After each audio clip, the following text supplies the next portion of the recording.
지난주에는 꿈의 궁전이라는 제목으로 시편 48편의 하나님의 말씀을 선포했습니다. 한 주간도 예수 그리스도를 우리의 꿈의 궁전으로 삼고 그분의 사랑을 묵상하며 사셨는지요? 오늘은 504주년 종교개혁 감사주의를 맞아 잠시 한 절 한 절 다 설교하는 대하설교를 멈추고 예배 면죄부를 중단하라는 제목으로 마태복음 15장의 특별 계시를 선포하고자 합니다. 다 함께 따라하겠습니다. 예배 면죄부를 중단하라. 우리는 면죄부 판매를 중단하고 있습니까? 면죄부라고 하는 단어는 면한다 하는 거예요. 죄를 부호, 기호 할 때 부자입니다. 죄를 면하게 하는 표시라는 것이 면죄부가 되는 겁니다. 따라하세요. 면죄부. 오늘날 스스로 우리는 국가적으로, 총회적으로, 가정적으로, 교회적으로, 개인적으로 이런 면죄부를 남발하고 있는 시대에 살아가고 있습니다. 헌법을 어기면서 독감 때문에 어쩔 수 없다고 면죄부를 쓰고 있어요. 하나님은 사랑이시기 때문에 우리가 예배 자리에 오는 것도 오든지 말든지 놀러 가든지 이태원 거리를 밤새 헤매든지 하나님은 사랑이기 때문에 다 용서해 줄 거라고 스스로에게 면죄부를 발행하고 있어요. 성경도 안 보면서 삶이 예배 아니에요? 라는 이상한 말로 면죄부를 발부하고 있어요. 기도하지 않으면서 성경 본 것도 기도한 시간 아니에요? 라며 기도에 대한 면죄부를 스스로 발부하고 있는 시대를 살아가고 있어요. 전도하지 않으면서 내 삶이 향기고 전도 아니에요라고 하는 면죄부를 발부하면서 나는 잘 살고 있는 그리스도인이라고 스스로 위로하고 있어요. 어쩔 수 없다며 어쩔 수 없는 면죄부를 우리는 순간순간 발부하고 있습니다. 면죄부가 성경을 대신하는 포스트 모더니즘 시대에 우리는 살고 있는 거예요. 그래서 마틴 루터는 종교개혁을 단행할 수밖에 없었던 것입니다. 스스로 위로하는 거예요. 자신을 위로하는 거예요. 스스로 면죄부를 쓰고 있어요. 오늘도. 어제 이태원 밤거리 사진을 제가 단톡에 올려드렸죠. 바로 어제 거예요. 그게 입추의 여지가 없죠. 근데 오늘 예배는 어떨까요? 오늘 성경에는 바리새인들이 하나님의 계시보다 성경보다 더 중요시 여겼던 전통이라는 면죄부를 발행하는 장면을 보게 됩니다. 우리가 발부하고 있는 면죄부는 무엇이며 발부를 중단해야 되는 면죄부는 무엇입니까? 정말 그것이 내가 죄가 있음에도 불구하고 내 죄를 면해주는 영원한 면죄부가 전지전능하신 하나님 앞에 될 수 있을까요? 우리의 생각과 전통과 우리가 누리고 있는 이 일반 은총을 과연 내 면죄부로 쓸 수 있을까요? 지옥불을 끓이고 계시는 그 전능자 앞에 우리가 심판대에 섰을 때 그때 제 면죄부 좀 봐주세요. 과연 우리의 죄가 면해질 수 있을까요? 부디 오늘 말씀을 통해서 내 삶의 면죄부 판매를 중단하는 종교개혁, 예배개혁이 일어나는 서울의사라교회 성도님들이 되시기를 주님의 이름으로 소망합니다. 인터넷은 20년 전 생긴 거예요. 대형 교회에서 전통을 만들었죠. 이 모니터, 화상 모니터, LCD, LED 화면을 보는 것도 예배다. 마음이 중요한 거 아니냐? 성경 어디에 근거가 있는지 저에게 알려주세요. 오늘 은혜로웠던 대표 기도처럼 성찬도 서로 못하며 성도의 교통도 못하며 하나님을 만나고 성도, 교회를 만날 수 없는 그 모니터 시청, TV 예배 시청을 누가 예배라고 정의한 거예요? 성경에 근거가 있으면 저한테 제시해 주세요. 바꿔버리겠습니다. 저를. 계시에 근거가 없다면 그건 예배 면죄부예요. 예배 면죄부를 중단해야 됩니다. 한국교회는.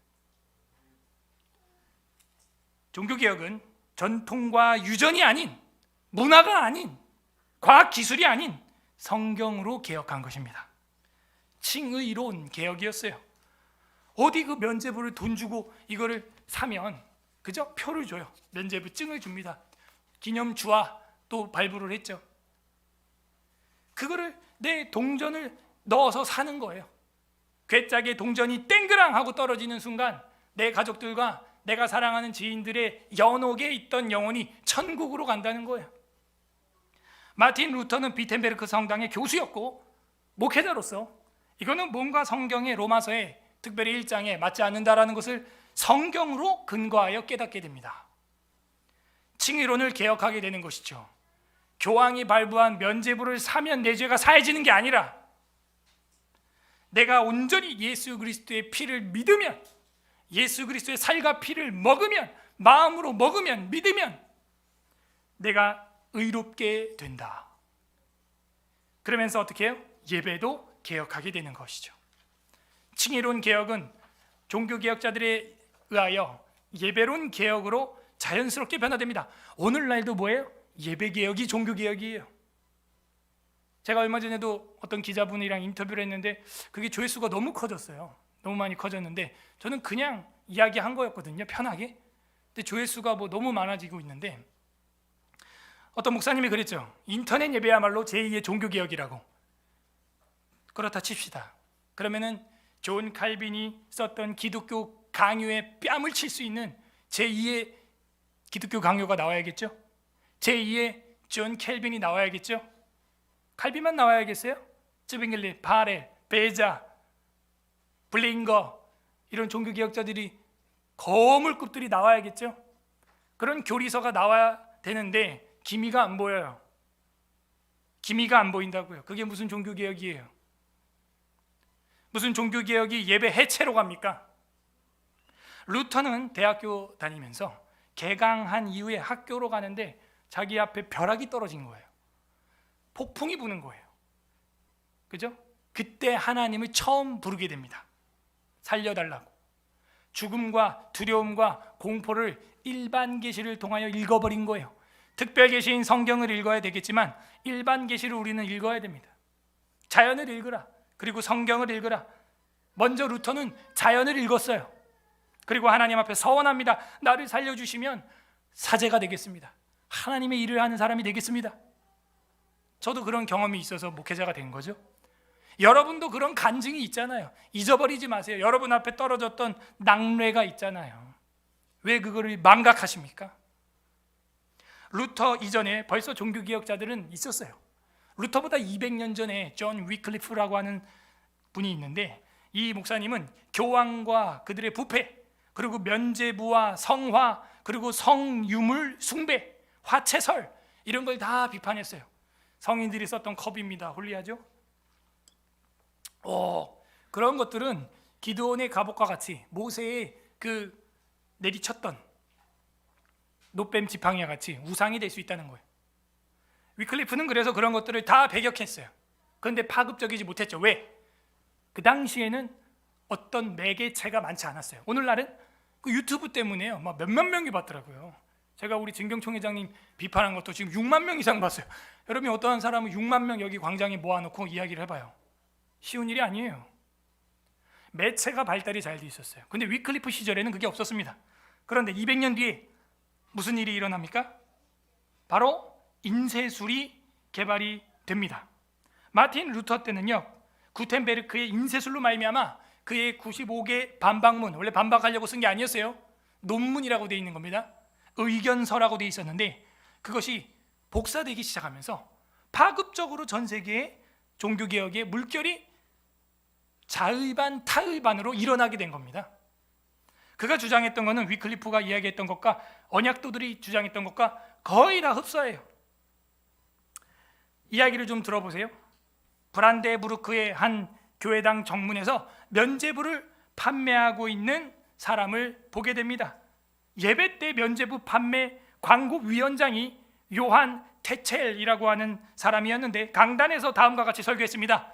금화가 쨍그랑하고 떨어지는 순간 연옥에 있는 여러분의 형제가 천국으로 갑니다 라는 이 유명한 잘못된 설교를 한 사람이 요한 테첼이에요. 그러면서 그는 근거를 성경에서 찾지 않아요. 이렇게 설교합니다. 교황 레오 10세의 면죄부 명령서에 있는 말입니다 하는 거예요. 근거가 계시예요, 전통이에요. 알브레트라는 사람이 있습니다. 이 알브레트는 마그네데부르크와 할버슈타트 지역 두 지역의 대주교예요. 법상 대주교는 한 지역에서만 할 수 있는데 두 지역을 하고 있다는 말은 뭐예요? 로비가 있었다는 것이죠. 그는 마인츠도 자기가 소유하기를 원했어요. 당시 독일에서 마인츠가 제일 부강하고 제일 잘 나가는 지역이었어요. 오늘날로 하면 강남쯤 되겠어요. 그래서 이 알브레트 대주교는 마인츠 대주교도 되기를 원해서 이 사람이 돈을 사용합니다. 돈을 빌려서 교황에게 뇌물로 주는 거예요. 과도한 빚을 지게 되는데 푸거 가문에 돈을 많이 빌려서 교황에게 뇌물로 주었습니다.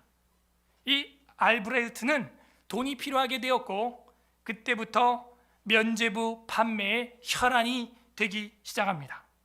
반면 교황은 그때 어디에 혈안이 돼 있었냐?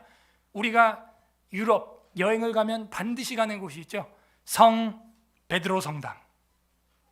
그거를 짓기에 혈안이 되어 있어요. 이 두 탐심이 하나가 되면서 시너지 효과가 일어납니다. 교황은 성 베드로 성전을 짓는 일에 눈이 혈안이 돼 있고, 그 다음에 알브레이트는 그 교황에게 잘 보여서 마인츠시를 먹으려고 하는 탐심에 혈안이 돼 있고, 그 돈은 어디서 나와요? 성도들의 호주머니에서 면죄부를 팔아서 채워지게 된 것입니다. 대체는 면죄부가 천국 티켓이라고 설교를 하게 되었어요. 여러분, 정말 그럴까요? 면죄부가 천국 가는 티켓이 됩니까? 우리한테 한번 적용을 해볼까요? 인터넷 예배 시청이 우리가 예배 드렸다고 하는 면죄부가 될 수 있습니까? 카제탄이라고 하는 추기경이 있었어요. 이 카제탄이라고 하는 추기경은 교황의 특사로 발령받아서 마틴 루터를 공격하기 시작합니다. 우리가 95개 반박문이라는 것은 세계사에서 유명한 세상을 바꾼 성명서로 알려져 있기 때문에 불신자도 알아요. 그것을 반박하기 위해서 이 사람들은 106개의 반박문이라는 걸 또 쓰게 됩니다. 하지만 우린 모르죠. 왜? 마틴 루터가 성경에 가까운 말을 했기 때문입니다. 벼락 앞에 회개했던 루터는 1517년 10월 31일, 오늘 며칠이에요? 정확히 10월 31일, 오늘 95개 반박문을 그 알브레트 본 브란데부르크에게 보내게 됩니다. 그래서 그의 편지에 사실 들어갔던 게 95개 반박문이었어요. 그래서 역사학자들이 실제 이게 비텐베르크 교회의 문에 박혔는지는 확인은 안 되는데 편지에는 확인이 되기 때문에 편지에 쓴 거는 확실하다. 이게 역사의 팩트예요. 어쨌건 그거를 문에 박았을 수도 있죠. 그렇게 해서 알브레트에게 95개의 반박문을 쓰는 겁니다. 1, 2, 해서 95번까지 가는 거예요. 그리고 자기의 논리를 다시 회귀할 때는 13번을 봐라, 81번을 봐라, 그렇게 간단하게 답변을 하게 되는 겁니다. 그래서 어떤 문장 앞에 번호를 다는 것이 그게 비평하고 논문하는 기술이에요. 간략하게 답변할 수가 있는 거죠. 95번을 봐라, 내 논문 95개 반박문에 대해서 면죄부 반박에 대한 91번을 봐라, 간단하게 답변할 수가 있는 거죠. 로마 교황의 소환에도 루터는 다음과 같이 말했습니다. 내가 죽어야 할 곳이 화형대라면 피한다고 될 일이 아니요, 그곳에서도 주님은 살아계실 테니까요. 그렇게 말했어요.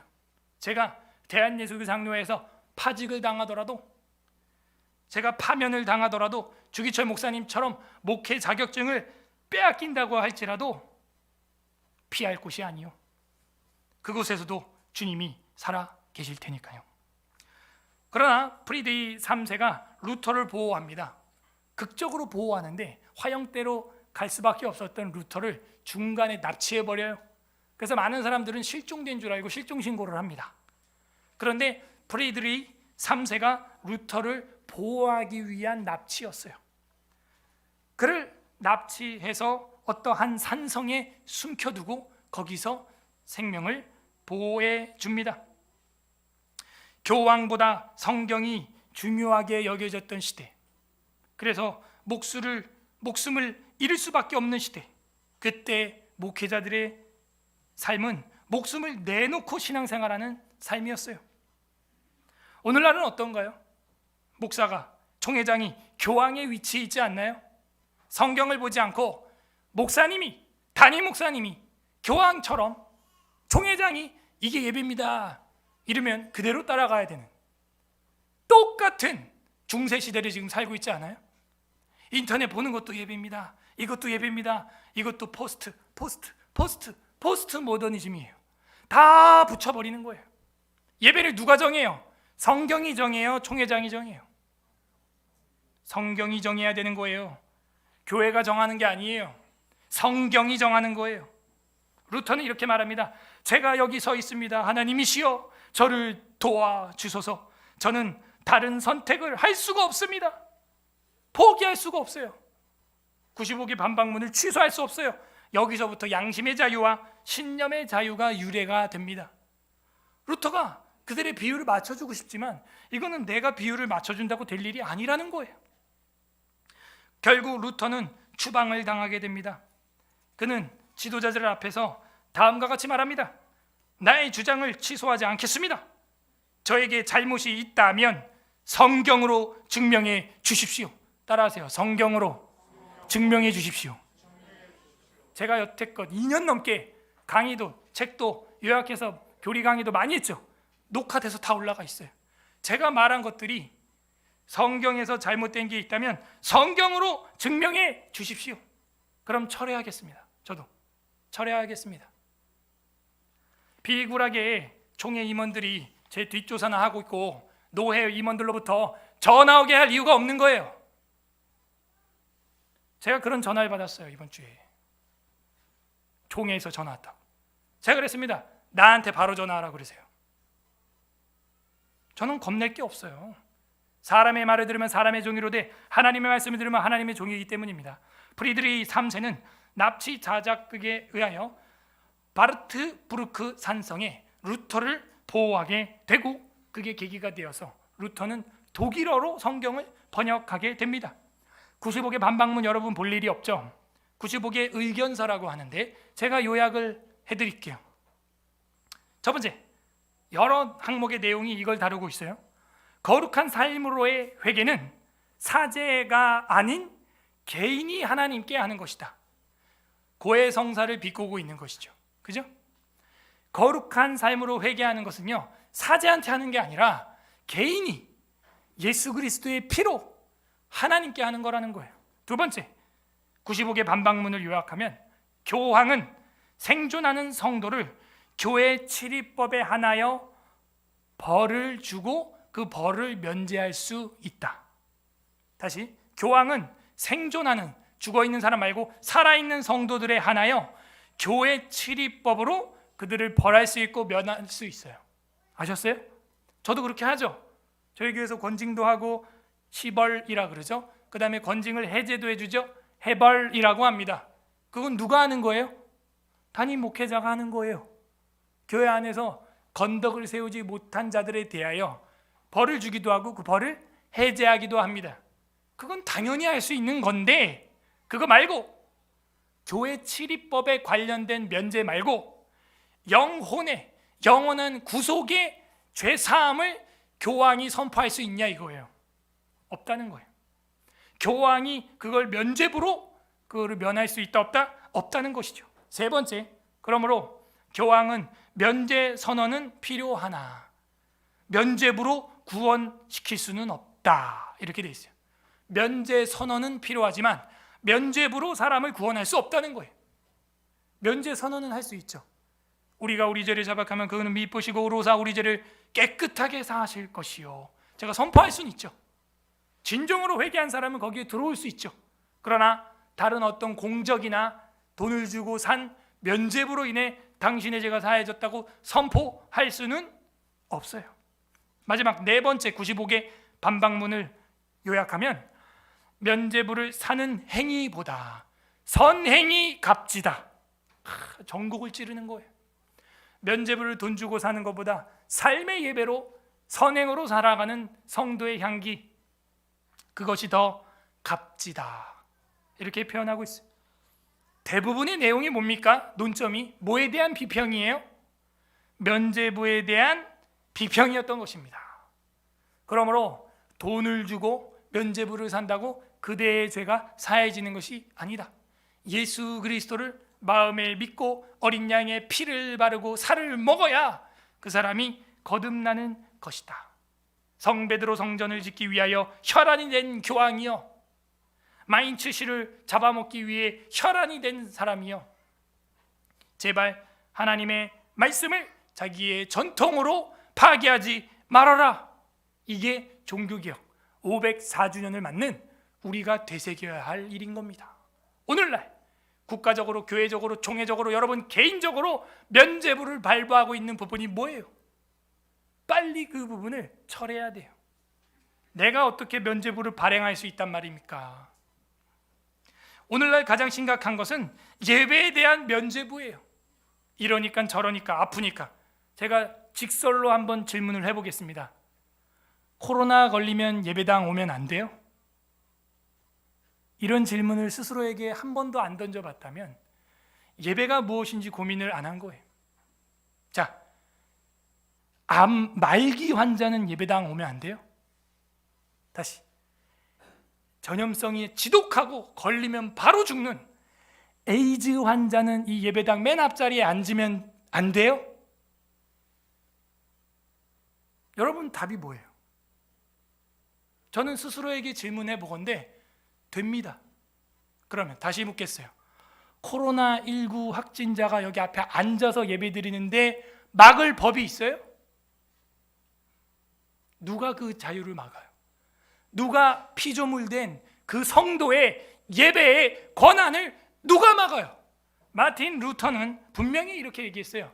내가 목회하는 이 도시에 흑사병으로 말미암아 1500명이 죽었다. 그런데 한 명이라도 예배하려고 오는 자가 있다면 나는 예배하리라. 나는 엉뚱한 곳에는 싸돌아다니지 않겠다. 그러나 나를 부르는 성도가 있는 곳에는 어디든 가리라. 그러나 나는 매일 연기로 미사를 드릴 때, 예배를 드릴 때 소독을 하고 내 개인 청결에 신경을 쓰겠으나 성도가 병이 걸려 죽었을 땐 내가 손으로 품에 안고 장례를 치르리라. 여러분, 이게 기독교예요. 이게 종교개혁을 일으켰던 루터의 신학입니다. 저도 제 마인드에 그런 말이 있죠. 저는 책상에 앉아있기를 좋아합니다. 그러나 성도가 문자 보내고 전화하고 신방을 요청할 땐 밥상으로 바로 가리라. 내가 책상에 앉아있고 성경 연구하는 거 좋아하지만 성도가 보자고 할 땐 그냥 실없이 차 한잔 마시자고 할 때라도 나는 바로 책상에 책 페이지를 그대로 두고 차를 몰고 가리라. 그게 제 목회 신학이에요. 목회자는 학자면서 목자여야 돼요. 박사면서 목사여야 해요. 한쪽으로 치우쳐도 안 돼요. 루터는 그게 돼 있는 사람이었어요. 제일 두려워했던 것은 예배의 부재, 성례의 부재, 장례의 부재, 성도의 교통의 부재, 이거를 흑사병 중에도 가장 더 두려워했던 것입니다. 흑사병보다도 그걸 더 두려워했다고요. 그게 종교개혁 역사에 남아 있습니다. 오늘 본문 마태복음 15장 1절 보세요. 여기 나와 있는 전통, 우리가 지금 누리고 있는 인터넷, 유용한 것이죠. 그러나 그것을 우리가 세속에 물드는 쪽으로 사용하면 물 들어버리는 거예요. 일반 은총을 은총되게 사용해야 되는데 그거를 역전이가 일어나게 쓰면 안 되는 겁니다. 15장 1절 보세요. 그때 바리새인과 서기관들이 예루살렘으로부터 예수께 나와 이르되, 종교 지도자들이 문제예요. 예나 지금이나 사람이 모이면 돈이 모이고 돈이 모이면 헤게모니가 생기고 힘이 생기는 거예요. 제가 총회장에게, 진경총회장, 직전총회장에게 개인적인 감정은 없어요. 그러나 세상에도 이런 말이 있어요. 왕관을 쓰려는 자 그 무게를 견뎌라. 그대가 총회장이 된 것은 나처럼 시시껄렁한 소리 하라고 세워진 게 아니라 결정적인 순간에 에스더와 같이 죽음은 죽으리이다, 이 소리를 하기 위하여 총회장으로 세워졌던 것인데 다른 소리를 하기 때문에 비판받아 마땅하다는 것입니다. 그 한 인격체에 대하여 우리가 욕할 이유는 없어요. 우리가 논하는 것은 루터가 이야기한 것처럼 왜 그대가 예배에 면죄부를 발행하냐 이거예요. 본인의 교회는 대형 교회고 메가처치라 뒤에 화면을 수백 개를 세워놨어요. 강단에다가. 그리고 성도들 집에서 전부 핸드폰으로 줌으로 얼굴 한 명 한 명 다 띄워가지고 봐라 이렇게 예배드리고 있다. 예배 시간에 그렇게 자랑을 하시더라고요. 한마디 하겠습니다. 가난한 교회 가슴에 대못을 박아도 2번 이상 박는 짓이에요. 그 시스템을 세우기 위해서는요 어마어마한 재정과 기술력이 있어야 돼요. 그대의 교회가 부유한 건 알겠으나 정말 약하고 연약한 가난한 이런 지하실에 있는 교회의 재정을 한 번이라도 생각을 한다면 어머니 같은 총회장이 그런 잔인한 말을 할 수는 없어요. 우리 교회 모니터 봐라. 저도 매체 공학을 전공한 방송 기술자입니다. 제가 매체 공학사 자격증이 있어요. 누가 방송 만질 줄 몰라서 그래요? 제가 만지면 그분보단 더 잘 만져요. 연출을 해도 더 잘할 수 있어요. 제발 목회자들의 가슴에 대못을 박지 마세요. 자기들 돈 많은 건 알겠는데 면죄부를 발행하지 말라고요. 바리새인과 서기관들이 늘 문제였던 거예요. 종교적 헤게모니를 가지고 있는 지도자들. 절대 권력은 절대 분패한다는 세상 속담은 그래서 나오는 것입니다. 2절 당신의 제자들이 어찌하여 장로들의 전통을 범하나이까? 떡 먹을 때에 손을 씻지 아니하나이다. 이걸 예배로 딱 바꿔봐요. 당신의 서울 에스라 교회 성도들은 어찌하여 모니터로 예배를 시청하지 않는가? 그것도 예배인데 왜 모이는가? 3절 대답하여 이르시되 너희는 어찌 너희의 전통으로 하나님의 계명을 범하느냐? 바꿔서 말해봐요. 너희는 어찌 너희의 과학기술로 일반 은총으로 너희들의 그 문화로 하나님의 계명을 범하느냐? 10계명을 모르는 거예요. 제일 하나님이 처음으로 주시는 계명이 뭐예요? 인간들한테 우상 숭배하지 말라, 망령되이 끊지 말라, 그죠? 그거 말고 딱 나오는 게 뭐예요? 사람한테 안식일을 거룩히 지켜라. 출애굽기에 보면은 안식일이 뭐예요? 첫날이죠. 며칠에 한 번 돌아오는 거예요? 7일에 한 번 돌아오는 거예요. 간단해요. 그게 10계명이에요. 그 하나님의 계명이 거기 뻔히 있는데 나오지 못하게, 주일 성수 못하게 하는 그대는 누구냐 이거예요. 예수님이 묻습니다. 너희는 어찌하여 너희의 문화와 과학기술로 하나님의 10계명을 범하느냐? 하나님의 예배를 범하느냐? 안식일을 범하느냐? 4절 하나님이 이르셨으되 내 부모를 공경하라 하시고 또 아버지나 어머니를 비방하는 자는 반드시 죽임을 당하리라 하셨거늘. 똑같아요. 이게 출애굽기 20장 12절인데 그 앞에 부모님 공경하라 앞에 바로 앞에 그죠? 안식일 이야기가 나오는 거예요. 똑같죠? 똑같이 바꿔 읽어볼까요? 하나님이 이르셨을 때 안식일을 거룩하여 지키라 하시고 누구든지 안식일을 범하면 반드시 돌로 쳐 죽이라 하셨거늘. 정확히 맞아 떨어지잖아요. 너희는 이르되 누구든지 아버지나 어머니에게 말하기를 내가 드릴 유익하게 할 것을 난 하나님께 드림이 되었다 하기만 하면 부모를 공경하지 않아도 된다 이거예요. 우리도 그죠? 나 집에서 마음을 다해가지고 하나님 생각해서 인터넷 예배 시청을 했다고만 하면 하나님의 성전으로 모여 예배하는 것을 파해도 된다? 그렇게 가르치고 있어요. 6절 그 부모를 공경할 것이 없다 하여 너희 전통으로 하나님의 말씀을 폐하는도다. 예배당에 굳이 전염병 시대에 모일 필요도 없다가 하여 너희 전통으로 너희 과학기술로 하나님의 말씀을 폐하도다. 정확히 맞아떨어지는 거예요. 7절 외식하는 자들아 이사야가 너희에 관하여 잘 예언하였도다. 이 백성이 입술로는 나를 공경하되 마음은 내게서 멀었도다. 한국교회 대형교회 목사들이 입술로는 예배가 생명이라 하되 마음은 내게서 멀었도다. 제가 그동안 우리 교회 유튜브 예배 그것도 보면요, 처음에는 2명이야. 10분 지나면 6명이고 20분 지나면 7명이 됩니다. 시간이 지날수록 들쭉날쭉. 그게 예배예요? 파자마 바람에 양치도 안 하고 커피 한 잔 따끈하게 쫙 내려가지고 맛있는 빵과 함께 탁 식탁에 놓고 다리 꼬고 덜덜덜덜 떨면서, 그게 예배예요? 면죄부를 발행하지 마세요.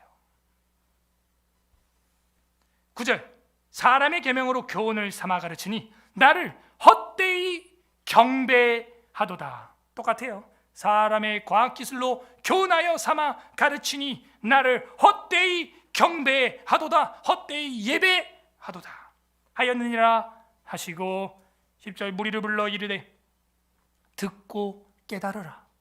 제발 좀, 예수님이 직접 하는 얘기예요. 듣고 깨달으라. 11절, 입으로 들어가는 것이 사람을 더럽게 하는 것이 아니라 입에서 나오는 그것이 사람을 더럽게 하는 것이니라. 예배를 드리는 게 더러운 게 아니에요, 여러분. 예배를 드리는 게 더럽고 죄악이 아니란 말입니다. 그들 마음속에 있는 사랑 없음, 그들 마음속에 있는 하나님을 향한 교훈 없음, 계명을 파함, 전통을 사랑함, 그것이 더러운 거예요. 그들의 마음속에 있는 하나님의 가치를 보지 않고 사람의 눈치를 보고 있는 그 정치적인 색깔, 그 정치적인 계산, 그 머릿속에 있는 그 계산, 그게 더럽게 하는 거예요. 코로나가 더럽게 하는 게 아니라. 언제 기독교가 이렇게 됐어요? 여러분, 언제 기독교가 이렇게 예배자들을 못 오게 막는 그런 공동체가 됐냐고요. 제가 어린 시절 어느 기도원 다니면요, 병자들이 이불 깔고 누워있어. 그냥 기억나세요? 교회당 맨 앞엔 권사님들이 그냥 담요 펴고 누워있다니까. 병자들이 그냥 침낭 깔고 누워있어요. 근데 병자들을 교회에 못 오게 하라고요? 교회가 뭐 하는 곳인데요? 여호와 라파의 하나님이 어디 갔어요? 예? 신앙은, 종교는 마음의 위로는 줄 수 있을지 모르나 병은 못 고치기 때문에, 우리나라 대통령이 했던 그 말 때문에 여러분 그렇게 믿어요. 그래서 성경은 그렇게 말해요. 너희 중에 병든 자가 있느냐? 장로를 청할 것이요, 위하여 기름을 바르고 기도하라. 그걸 우리가 우리의 문화로, 우리의 의학 기술로 하나님의 계명을 파합니까?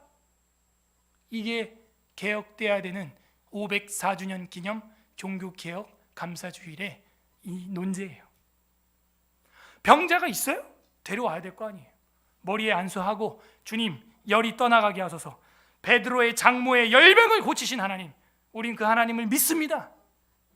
담임 목사를 죽음에서 건지신 하나님, 우린 그 기적의 하나님을 믿습니다. 우리 열병에 걸려서, 감기에 걸려서, 코로나로 지금 고열에 시달리는 우리 사랑하는 김집사, 박집사, 최집사 고쳐주시옵소서. 같이 기도해야 할 자리가 이 강단 아니에요? 여기에 동의 안 하면요, 사실은 교회와 예배와 성경을 믿지 않는 거예요. 제 말이 틀렸으면 루터가 했던 말과 똑같이 저는 말하겠습니다. 제게 잘못이 있다면 성경으로 증명해 주십시오. 바꾸겠습니다. 제가 15장 뒤편으로 가보세요. 좀 시간이 없으니까 우리가 다는 못 읽고요. 15장 29절 보세요. 15장 29절, 마태복음 15장 29절. 예수께서 거기서 떠나사 갈릴리 호숫가에 이르러 산에 올라가 거기 앉으시니, 30절 여러분이 읽으세요. 시작. 큰 무리가 다리 저는 사람과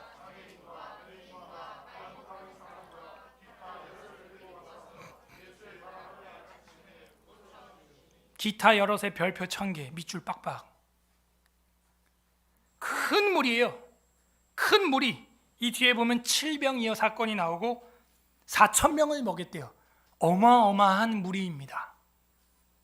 큰 무리예요. 야, 간염돼. 떨어져. 예수님이 그래요? 4,000명이라는 게 어디 나오냐고요? 38절 보세요. 먹은 자가 여자와 어린이 외에 4,000명. 오, 여자와 어린이 합치면 10,000명 되네요. 그러면 곱하기 3 해야 되니까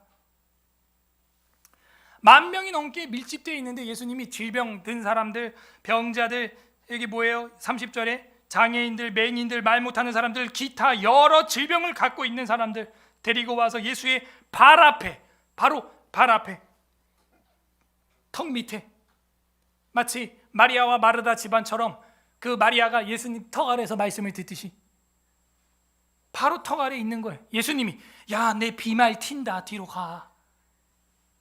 침 튄다, 떨어져. 너무 많이 모였어, 집에 가, 공무원 온다. 그래요? 예수님은요 그러지 않았어요. 예수님은요 기타 여러 병자들을 다 데리고 왔어요. 아니, 말로만 예수님처럼 구호를 외치지 말고 실제 그래야죠. 찾아가야죠. 손양원 목사님은 정신병자가 아닙니다. 그때 당시 방역수칙을 제가 역사 기록에서 한국기독교회사에서 찾아보니까 소록도 나병 환자들을 대할 때는 장갑을 껴야 된다 돼 있어요. 마스크를 써야 된다고 돼 있어요. 더 나아가서 장화를 신고 들어가야 된다라고 돼 있었어요. 그런데 손양원 목사님은 바로 들어가서 그들의 살에 고름을 입으로 빨았어요. 정신병자가 아니라니까요. 그리고 어떻게 돼요? 애양원 소록도는 거의 성지가 됩니다. 기독교 도시가 돼요. 지금까지도 성지순례의 한국 기독교 성지순례 현지로 채택이 되어 있는 장소예요. 어떻게 생각해요? 그래서 작년에 우리가 대구로 제가 직접 차 몰고 가는 거예요. 노숙인에게 우리가 소독약이랑 보내는 거예요. 아프리카 말라위로 우리가 보내는 겁니다. 위에서 민원 한 건도 없어요, 우리 교회. 그죠? 왜? 소독약과 마스크와 성탄의 선물과 부활절의 선물과 복음의 편지와 문고리 전도를 우리가 계속 보내는 거예요. 계속 하는 거예요. 오히려 우리 교회 폐쇄됐다고 위층에서 멜론 3박스를 보내주고 그 뒤에 또 보내주고. 우리가 약자들을 외면할 수 있겠어요? 병자들, 귀신 들린 자들을 우리가 찾아가지 않으면 예수님 뭐라고 한 줄 알아요? 너희는 내가 병들었을 때 찾아오지 않았으며 내가 감옥에 갇혔을 때 오지 않았고 내가 헐벗었을 때 오지 않았다. 주여 주여, 우리가 언제 그렇게 하지 않았나이까? 내 이웃에게 하지 아니한 것이 내게 하지 아니한 것이라. 교회 들어오지 말라고요? 병자들은, 확진자들은 예배 드릴 수 없다고요? 누가 감히 그 창조주에 대한 피조물의 예배의 권한을 억제할 수 있단 말입니까? 잘못돼도 심히 잘못된 것입니다. 장로들의 전통을 주의하십시오.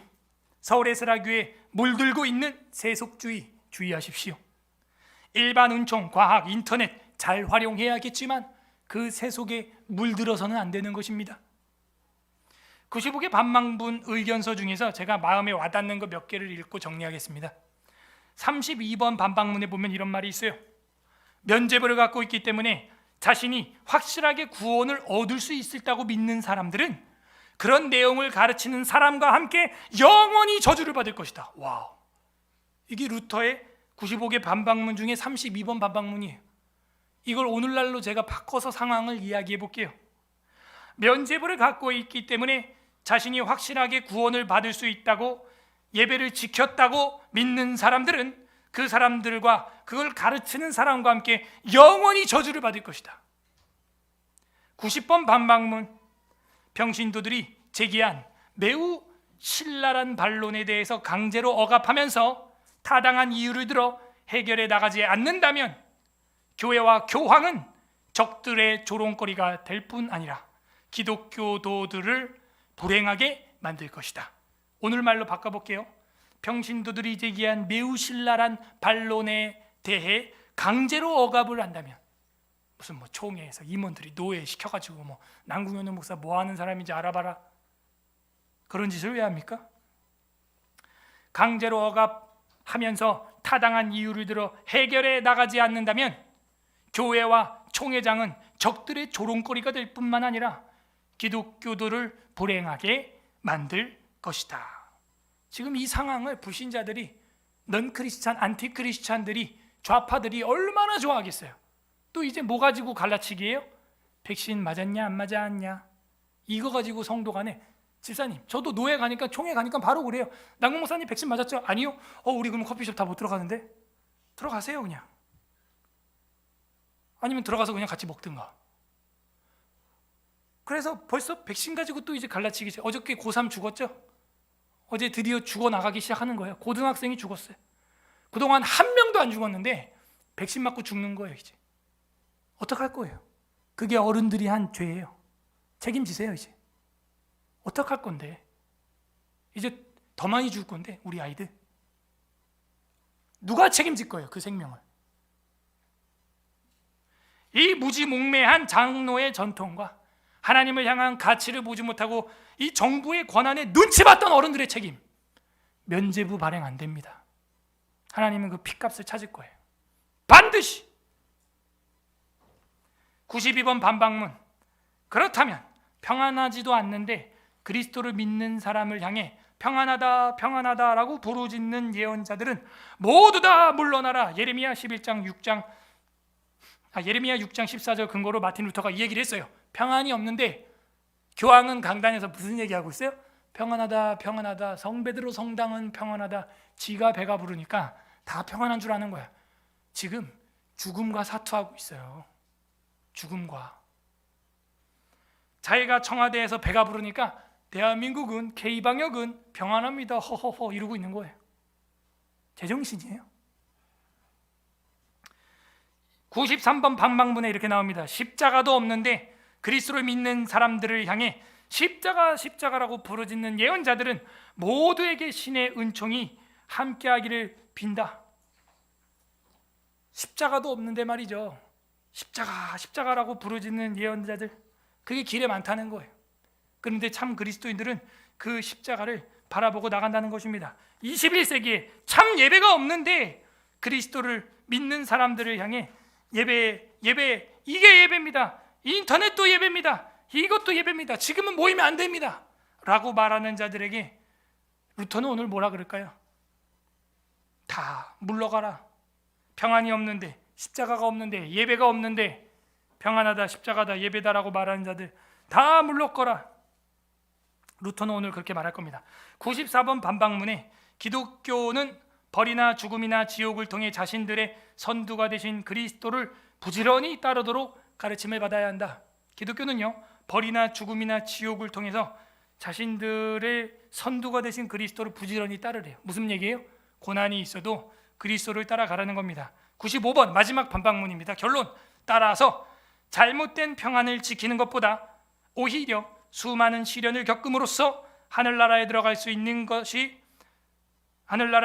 있다고 믿어라. 이게 마지막 결론이에요. 우리한테 바꿔볼까요? 따라서 잘못된 예배를 지키는 것보다 오히려 수많은 시련을 겪음으로써 참 예배에 들어갈 수 있다고 확신하라. 근데요, 재밌게도 루터가 그렇게 됩니다. 잘못된 평안을 지키는 것보다 오히려 수많은 시련을 겪음으로써 하늘나라에 들어갈 수 있다고 확신하라. 사도행전 14장 22절에 근거한 반박문이었어요. 그런데 아이러니하게도 루터가 거기 들어가게 되고 박해를 받게 되고 환난을 경험하게 됩니다. 정리합니다. 504주년 종교개혁 기념 감사주의를 맞는 서울의 세라교회 성도 여러분, 면죄부 판매를 중단하십시오. 10계명을 지키시기 바랍니다. 세상 과학문화와 정부의 정책과 사람들의 유전을 계명보다 더 사랑하면 안 됩니다. 포스트하면 안 됩니다. 그 포스트를 떼어버리십시오. 두 번째, 면죄부를 중단해야 됩니다. 하나님을 사랑하고 그 가운데 이웃을 사랑하는 것, 그것이 종교개혁자들과 우리 믿음의 선배들이, 우리 한국교회 주기철, 손양원 목사님들이 지켜나갔던 예배론이고 교회론입니다. 내 생각, 내 전통, 내 문화, 내 가정사, 내 개인사, 성경을 대신할 수 없어요. 면죄부를 발부하는 순간 내가 성경보다 위에 있는 거예요. 내가 신이 되는 순간이에요. 회개해야 합니다. 관련 구절 볼까요? 사도행전 4장 19절 찾아보세요. 사도행전 4장 19절.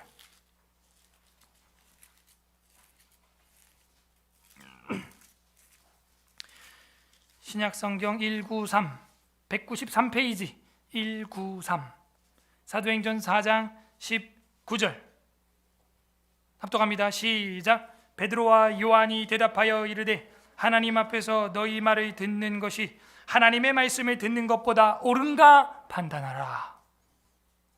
성경 어디에 전염병이 돌면 그 사람의 예배의 권한을 제한하라는 성경 구절이 있는지 저한테 제시해 주세요. 그럼 그렇게 하겠습니다. 사도행전 5장 29절 다음 페이지 넘어가 보세요. 195페이지 사도행전 5장 29절 합독합니다. 시작. 베드로와 사도들이 대답하여 이르되 사람보다 하나님께 순종하는 것이 마땅하니라. 가르치지 말라고 공에 세워놨더니 총에 세워놨더니 이 말을 하는 거예요. 풀어줬더니 또 강당에 광장에 나가서 또 선포하는 거예요. 우리 예배문 열어주셨죠. 감사하죠. 얼마나 기뻐요. 그런데 또 예배하는 거예요. 또 모이는 거예요. 열어주시니까. 베드로도 감옥에서 해방해 주니까 또 나가서 전도하는 거예요. 잡히면 또 얻어맞는 거예요. 그거예요. 갈라디아서 1장 10절 갈라디아서 1장 10절 이제 내가 사람들을 좋게 하랴 하나님께 좋게 하랴 사람들에게 기쁨을 구하랴 내가 지금까지 사람들의 기쁨을 구하였다면 그리스도의 종이 아니니라. 죄송해요. 이 코로나19와 제가 성경 강의하고 교리를 강의하는 것 때문에 우리 예배당에 나오지 않는 성도들이 꽤 많아요. 가슴 아프죠. 인간적으로 생각하면 그렇게 설교 안 하고 그들을 얻는 게 인간적으로 볼 때는 참 좋을 것 같아요. 그러나 제가 이 말씀들 때문에 그렇게 못하는 거예요.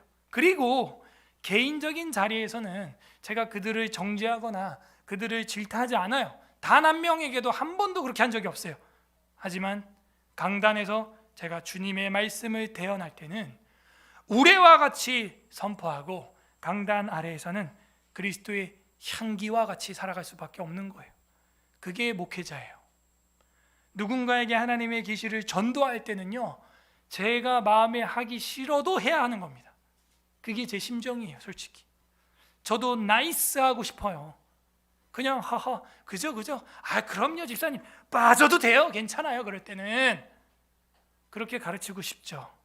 근데 강단 위에서는 최소한 그렇게 못하겠어요. 저는 웨스트민스터 신앙고백서 21장 예배와 안식일 제1항 보게 되면 종교개혁자들이 이렇게 정의했어요. 참되신 하나님을 예배하는 합당한 방법은 그 자신이 친히 정해주셨으므로 그 자신의 계시된 뜻 안에서 한정되어 있다. 사람이 고안해낸 상상력으로 하나님을 예배할 수 없다. 정확해요. 1장 성경 제10항 최고의 재판관은 성경에서 말씀하신 성령 외에 다른 아무도 될 수 없다. 최고의 재판관이 누구라고요? 성경에서 말씀하신 성령 하나님 외에는 다른 아무도 재판관이 될 수 없어요. 성경을 쓰신 분이 누구예요? 성령 하나님이에요. 그러므로 우리는 성경에서 근거를 찾을 수 없으면 성령 하나님의 뜻이 아니라고 딱 인지를 해야 하는 겁니다. 성경에서 근거를 찾아야 돼요. 이 재판관에 의하여 종교에 관한 모든 논쟁들은 결정되어야 하고 교회 회의의 모든 신조 교리들과 고대 교부들의 학설들과 사람들의 교훈들과 거짓 영들이 검토되어야 하며 그의 판결에 우리는 순복해야 한다. 아멘. 최고의 재판관은 성경에서 말하는 성령님 외에는 없다. 거기에 순복해야 돼요. 모든 논쟁은 거기서 다 끝 나야 되는 것입니다. 언약의 하나님이 보이십니까? 하나님은 그렇게 말로, 약속으로, 인격적으로 하고 싶어요. 여러분, 인격적으로 한다는 게 뭐예요? 말로 하는 거예요. 약속으로 하는 거예요. 계약서대로 하는 거예요. 그게 인격적으로 하는 거예요. 하나님은 구약과 신약의 언약의 말씀으로 인격적으로 하고 싶은데 왜 장로의 전통을 계명보다 더 중요시 여기냐 이거예요. 오늘 어떤 하나님 아버지의 마음이 읽혀집니까? 어떤 하나님의 마음이 여러분 보입니까? 바로 하나님께서는 이제 우리에게 언약의 말씀으로 인격적으로 대하는 아버지가 되시길 원하는 거예요. 성경대로 하자, 계명대로 하자. 장로의 유전이나 전통이나 문화나 과학이나 기술로 하지 말고 성경대로 하자. 현우야, 이런 인격적인 아버지의 음성을 들으시고 내가 쓰고 있었던 면죄부를 끊으세요. 각자 적용해 보시길 바랍니다. 내가 발행하고 있는 면죄부는 무엇인가? 오늘 하루 성경 안 보고도 나는 바빴기 때문에 성경 안 봐도 돼 라고 면죄부 쓴 거 없어요? 밥은 삼시세끼 먹으면서 성경은 한 절도 안 봐. 내가 기도 안 하면서도 나는 오늘 그냥 마음으로 움직이면서 산 게 다 기도야. 그게 항상 기도한 거지 뭐 라고 하며 무릎 꿇어 골방에서 하나님 앞에 나가는 기도에 대한 면죄부를 발행하지 않았어요? 수요 기도회가 뻔히 있는데 기도에 나오지 않는 우리의 모습들, 왜 스스로 자신을 위로하고 면죄부를 발행합니까? 예배에 대한 면죄부를 발행하고 있지 않아요? 전도에 대한 면죄부, 섬김에 대한 면죄부, 성도와 성도를 챙겨주며 사랑해야 되는 거에 대한 사랑에 대해서도 내가 면죄부를 쓰고 있지 않아요? 내가 그 멀리서 나와서 한 자리에 앉는 것만도 얼마나 내가 힘든 일인데 내가 또 뭘 봉사를 해, 내년에 또 내가 무슨 부장을 해, 내년에 또 내가 무슨 팀장을 해, 내가 그 멀리서 와서 여기 예배 드리는데 면죄부, 그건 예배가 아니에요. 우리 주 예수 그리스도께서는 택자들의 지옥의 면죄부가 되십니다. 진짜 면죄부는, 우리 죄를 사하며 지옥에서 우리를 구원할 면죄부는 예수 그리스도의 살과 피인 줄로 믿습니다. 로마서 6장, 오늘 마지막 성경 보겠습니다. 로마서 6장 14절 마지막 성경 열심히 찾아보세요. 그래야 성경 찾는 실력이 늘어납니다. 과학기술과 파워포인트, 빔 프로젝트가 여러분이 성경책 안 챙긴 거에 대한 면죄부가 될 수 없어요. 교회 올 땐 성경 찬송 시편을 챙기세요. 로마서 6장 14절부터 보겠습니다. 로마서 6장입니다. 14절 제가 읽어 나갈 테니까 눈으로 따라오시고 귀로 들으시고 가슴에 새겨보세요. 6장 14절 죄가 너희를 주장하지 못하리니 이는 너희가 법 아래 있지 아니하고 은혜 안에 있기 때문이다. 이거를 오해해서 지금은 은혜 때야, 인터넷으로 봐도 돼, 그냥 바닷가에서 예배 드리면 되지, 우리 모일 필요가 있나? 교회가 꼭 공동체로 속해 있어야 돼? 은혜 아래 있음이라, 거기까지만 읽으면 그렇게 돼요. 더 읽어요. 15절 그런즉 어찌하리요? 우리가 법 아래 있지 아니하고 은혜 아래 있으니 죄를 지으리요? 그럴 수 없느니라. 은혜 아래 있기 때문에 더 주님을 기리고 안식일을 거룩히 지키고 주일을 성수하는 것이죠. 율법 때문에 하는 게 아니라요, 사랑에 매여, 오직 주의 사랑에 매여 있기 때문에 율법보다 더 고차원적인 삶을 사는 거예요. 16절 너희 자신이 종으로 내주어 누구에게 순종하든지 그 순종함을 받는 자의 종이 되는 줄 너희가 알지 못하느냐? 혹은 죄의 종으로 사망에 이르고 혹은 순종의 종으로 의에 이르느니라. 무슨 얘기예요? 너가 지금 순응하고 따라가고 있는 그 문화, 네가 순종하는 그거에 너는 종일 수밖에 없어. 우리는 뭐에 순종하고 무엇에 따라가고 있습니까? 17절 하나님께 감사하리로다. 너희가 본래 죄의 종이더니 너희에게 전하여 준 바 교훈의 본을 마음으로 순종하여 죄로부터 해방되어 의에게 종이 되었느니라. 오늘 이 예배를 끝나는 순간 여러분 말씀의 종, 예수님의 종이 되기를 바랍니다. 그게 의의 종이에요. 19절 너희 육신이 연약함으로 내가 사람의 예대로 말하노니 전에 너희가 너희 지체를 부정과 불법에 내어 주어 불법에 이른 것 같이 이제는 너희 지체를 의에게 종으로 내주어 거룩함에 이르리라. 20절 너희가 죄의 종이 되었을 때 의에 대하여 자유로웠느니라. 무슨 말이냐면 너희가 죄의 종이 되었을 때 의에게 얽매여 있지 않았노라 이 얘기예요. 방종했다 이 얘기죠. 너희가 그때 무슨 열매가 있었느냐? 이제는 너희가 너희 그 일을 부끄러워하나니 이는 그 마지막이 사망임이라. 22절 읽어보세요. 시작. 그러나 이제는 너희가 죄로부터 해방되고 하나님께 종이 되어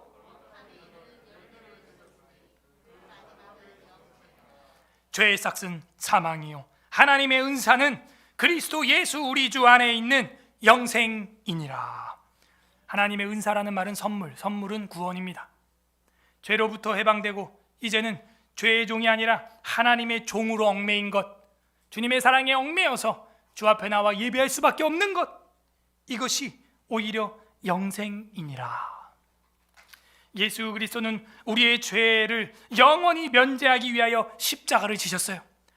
십자가의 죽으심과 부활하심이야말로 우리의 면죄부가 되는 것입니다.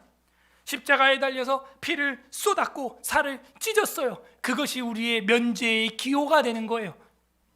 예수 그리스도의 십자가만이 우리의 면죄부 되심을 믿을 때 진짜 우리는 자유예요. 베드로와 같이, 사도 요한과 같이 옥에 갇혀 있을 때라도, 바울과 신라 같이 시편을 부를 때 마게도냐 감옥의 문을 열리고 사울에게 들었던 악령은 떠나가는 거예요. 찬송 생활도 종교개혁이 일어나야 돼요. 왜 시편을 부르지 않는가? 사울에게 들었던 악령이 떠나가고 마게도냐 감옥의 문을 터뜨렸던 그 시와 찬미와 신령한 노래, 그걸 왜 부르지 않는가? 우리가 그분의 피의 복음을 받았다면 사람의 계명으로 노래하지 아니하고 하나님의 말씀으로 노래해야 되는 줄로 믿습니다. 사람의 계명으로 이제는 인터넷 예배를 면죄부로 발부하지 않을 것입니다. 내 삶의 불경건함을 경건하다고 면죄부를 발행하지 않을 겁니다. 부디 오늘 말씀을 날마다 묵상함으로 경건의 연습과 예배의 면죄부 발부를 끊어버리고 서울 에스라 교회 안에서는 영원히 주님의 계명을 쫓아 경건 훈련과 예배하는 은혜가 넘치기를 주님의 이름으로 간절히 소망합니다. 우리는 면죄부를 판매를 중단하고 있습니까? 설교를 생각하면서 마태복음 15장 읽고 기도하겠습니다. 아멘. 우리 말씀을 생각하면서 다 함께 합심하여 기도하는 시간 갖겠습니다. 종교개혁 감사기념주일을 맞아 우리 삶에 내가 발부했던 면죄부, 예배의 면죄부, 경건의 면죄부 중단하겠습니다. 회개하는 기도하기를 바랍니다. 경건의 연습의 면죄부를 줬습니다. 예배의 면죄부를 줬습니다. 섬김의 면죄부를 줬습니다. 교회를 사랑하는 면죄부를 줬습니다. 내 삶 가운데 소소하게 발부했던 이 면죄부들 주님 회개하오니 용서하여 주시옵소서. 회개하시고 사람의 계명으로 하나님의 십계명을 파괴한 것들, 세상 문화와 과학과 기술로 주님의 순수한 성경을 우리가 포스트했던 것들 회개합니다. 이 시간 우리 하나님 말씀을 생각하면서 다 함께 회개하는 기도, 스스로를 종교 개혁하는 기도 올려드리도록 하겠습니다. 기도하겠습니다. 하나님 아버지,